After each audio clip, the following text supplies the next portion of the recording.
Here we have a beautiful 2015 Range Rover HSE 5.0 in for an alternator replacement. It had all kind of charging system faults. Power steering wasn't even working. These European cars, they need all the battery power to have everything working properly. It wouldn't even let me go in the park. The battery ended up dying in drive. We're going to pop the hood, and here we're going to see a big plastic cover. We're going to remove that. It's pretty easy. You just kind of pull it up and pull it right on out. And then you'll see this snorkel right here. You're going to loosen up the little screws, one on each side, and then one where the throttle body is. It's kind of hidden.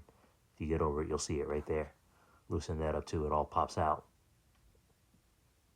as you see me do here. And once you have that up, you have a hose over here with a little tab. You're going to squeeze those two tabs, and that hose will pop out. Now you have access to your drive belt. As you look down there, you'll see the alternator right there on that side at the bottom there. That's where it is. You actually have two belts on this truck. You have one in the front and one in the rear. This would be a good time to inspect your belts and order them if you need them. We just need to remove the rear belt, but we don't need to remove it all the way. We just need to loosen up the tensioner and pull the belt off. Tensioner's on that side. Be really careful right here with this plastic pipe. It's a coolant pipe. You can easily break it. Don't ask me how I know how. Be careful when you do that with your tool. Lift it up in the air. We have a lift here. Turn your wheel to the right, and you can actually look inside there and see the alternator right there on the bottom there. You got two bolts from the side and then one bolt from the front. We're actually going to remove this cover right here so we can get access to it.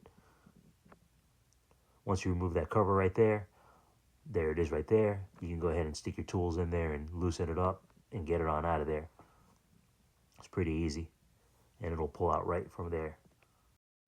Before you do that, on the back side, you have the power strap right there with a 13mm nut and then a little connector.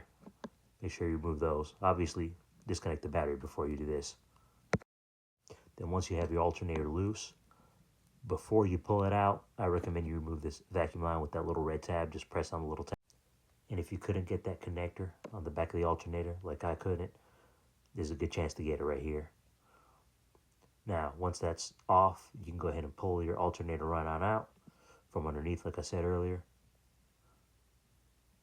And then you stick your new one in. And same thing in reverse. Bolt it on there.